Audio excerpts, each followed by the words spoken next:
Pernah kepikiran nggak gimana ceritanya kita, Homo sapiens, bisa berubah dari sekedar hewan biasa jadi penguasa planet? Nah, kali ini kita akan mengupas pertanyaan paling mendasar dari buku fenomenal Yuval Noah Harari, Sapiens. Ada satu rahasia besar yang mengubah segalanya. Yuk kita cari tahu bareng-bareng. Harari langsung membuka dengan fakta yang, jujur aja, lumayan menampar. Selama sebagian besar sejarah kita ini sama sekali nggak istimewa. Bukan puncak rantai makanan, bukan juga yang paling pintar. Kita cuma salah satu dari banyak banget hewan yang berjuang buat bertahan hidup. Nah, ini dia misteri besarnya.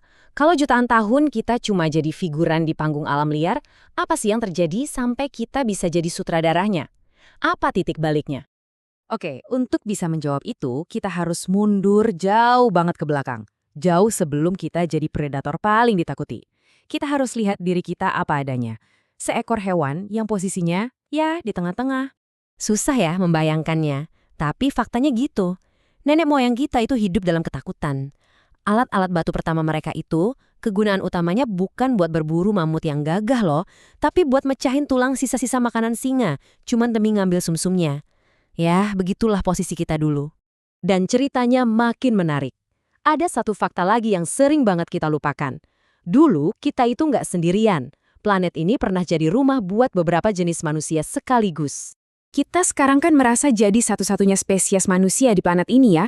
Nah, ternyata kondisi ini tuh aneh, justru nggak normal.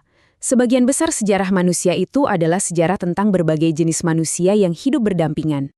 Coba lihat deh betapa beragamnya keluarga kita dulu. Ada Neanderthal yang badannya kekar dan jago di cuaca dingin Eropa. Ada Erectus yang super tangguh di Asia, bertahan hampir 2 juta tahun. Dan bahkan di rumah kita sendiri, di Indonesia, ada Hobbit di Pulau Flores. Dunia dulu itu jauh lebih ramai. Terus, sesuatu terjadi. Waktu spesies kita, Sapiens, mulai keluar dari Afrika, sebuah pola yang agak mengerikan muncul. Kemanapun kita pergi, saudara-saudara kita yang lain, lenyap. Misterinya jadi makin dalam, kan? Jadi, apa dong rahasia kita? Otak yang besar? Penemuan api? Ternyata bukan itu jawaban utamanya. Jawabannya jauh lebih mengejutkan dan unik. Yuk kita lihat buktinya. Punya otak besar itu ternyata kayak punya mobil sport yang super boros bensin. Otak kita ini makan 1/4 energi tubuh kita pas lagi santai. Energi itu dicolong dari otot. Makanya fisik kita lebih lemah dari simpansi misalnya. Dan yang paling aneh, selama hampir 2 juta tahun, otak gede ini nggak benar-benar ngasih keuntungan yang signifikan. Lihat deh lini masa ini, jaraknya jauh banget antara penemuan awal kayak alat batu dan api. Tapi terus, boom, sekitar 70.000 tahun lalu, tiba-tiba ada ledakan kreativitas. Seni, agama, perhiasan, semua muncul. Sesuatu yang fundamental berubah di dalam otak kita. Inilah yang disebut revolusi kognitif. Nah, disinilah kita sampai pada intinya. Senjata rahasia Sapiens. Bukan api, bukan tombak. Tapi sesuatu yang sama sekali nggak bisa kita lihat atau sentuh. Coba perhatikan benda ini. Ini patung manusia singa berumur puluhan ribu tahun. Makhluk setengah singa, setengah manusia ini kan nggak pernah ada di dunia nyata. Ini murni imajinasi. Dan inilah kuncinya. Kemampuan baru kita untuk membicarakan hal-hal yang fiktif. Oke, biar jelas ya. Komunikasi itu bukan hal baru. Monyet juga bisa teriak, awas ada elang. Itu komunikasi tentang hal yang nyata, yang ada di depan mata mereka. Tapi cuma Homo sapiens yang bisa bilang, singa itu adalah roh penjaga suku kita. Nah, ini dia lompatannya. Ini bukan lagi soal realitas fisik, ini soal konsep, mitos, sebuah cerita. Kemampuan ngobrolin fiksi inilah yang jadi kekuatan super kita.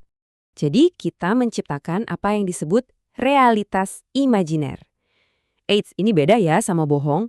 Kalau bohong, saya bilang ada singa padahal nggak ada. Tapi kalau realitas imajiner, kita semua setuju untuk percaya dan bertindak seolah-olah roh singa itu ada. Dan kepercayaan bersama inilah yang punya kekuatan nyata untuk mengubah dunia. Terus, kenapa ini penting banget? Jawabannya ada di angka ini, 150. Menurut para ahli, otak kita itu cuma bisa ngurus hubungan pertemanan yang akrab dengan sekitar 150 orang. Kalau lebih dari itu, kita udah nggak bisa kenal semua orang secara personal. Nah, gimana caranya ribuan orang bisa kerjasama?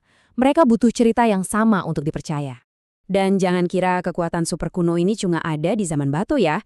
Justru sebaliknya, seluruh peradaban modern kita sampai detik ini dibangun di atas fondasi yang sama. Oke, kita ambil contoh modern yang gampang aja. Peugeot. Kita semua tahu ini merek mobil kan? Tapi, pernah nggak kita berhenti sejenak dan berpikir, apa itu Peugeot sebenarnya? Coba pikirin deh, Peugeot itu mobilnya? Bukan. Kalau semua mobilnya dihancurkan, perusahaannya masih ada. Peugeot itu pabriknya atau karyawannya? Bukan juga, semua itu bisa diganti. Jadi, apa dong wujud fisik dari Peugeot? Jawabannya, Peugeot itu cuma sebuah cerita. Sebuah fiksi hukum yang hanya ada di imajinasi kita bersama. Tapi cerita ini, wah kuat banget. Saking kuatnya, cerita ini bisa bikin ratusan ribu orang yang nggak saling kenal di seluruh dunia bangun pagi dan kerja bareng untuk tujuan yang sama. Dan ini nggak cuma berlaku buat perusahaan loh, hampir semua hal besar dalam hidup kita itu cerita. Negara itu cerita tentang perbatasan dan identitas. Uang itu cuma kertas yang kita sepakati bersama punya nilai. Hukum, keadilan, hak asasi manusia, semua itu adalah ide-ide super kuat yang hidupnya bukan di dunia fisik, tapi di dalam pikiran kita semua. Jadi, inilah inti dari kesuksesan kita. Kemampuan kita untuk menyatukan jutaan orang asing di bawah bendera cerita yang sama. Kemampuan inilah yang memungkinkan kita membangun kota, kerajaan, dan internet. Ini yang membawa kita dari pemulung tulang jadi penguasa planet. Pertanyaannya sekarang, dengan kekuatan sebesar ini untuk menciptakan realitas, cerita apa yang akan kita pilih untuk kita percaya bersama selanjutnya?